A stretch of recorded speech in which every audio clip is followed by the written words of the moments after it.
ठीक आहे या शेतकऱ्याचे पंचनामे एवढं आहे तो शेतकरी. कोकटे साहेब एकच मिनिट हा. ठीक आहे. बोला ना.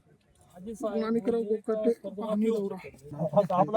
रेग्युलर कर्ज भरायचं का बरं लोकांनी भरायचं रेग्युलर का बरं भरायचं सोसायटी कर्ज घ्यायचं 5-10 वर्ष वाटच पाहिजे कर्ज माहिती तोपर्यंत काय भरायचं त्यापेक्षा बरं मला एक सांगा आता हे मीडिया चालू आहे मीडियाचं असं बोलत नाही तुम्हाला कर्जमाफी झाल्यानंतर जे पैसे येतात त्या पैशाचं काय करता तुम्ही शेतीमध्ये गुंतवणूक आहे 1 रुपये तरी सरकार शेतीमध्ये गुंतवणुकीला पैसे देणार आहे तुम्हाला आता पोखराच्या माध्यमातून तुम्हाला पाईपलाईनला पैसे आहेत इरिगेशनला पैसे आहेत तुम्हाला क्रॉपला पैसे आहेत शेततळ्याला पैसे आहेत सगळ्याला पैसे आहेत भांडवली गुंतवणूक कोण करतं सरकार शेतकरी करतं का शेतकरी म्हणतो विम्याचे पैसे पाहिजे याचे पैसे पाहिजे मग साखरपुडे करा मग लग्न करा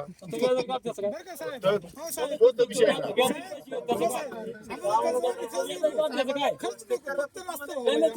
भांडवली गुंतवणूक शेतकरी शेतीमध्ये भांडवली गुंतवणूक मोठ्या प्रमाणात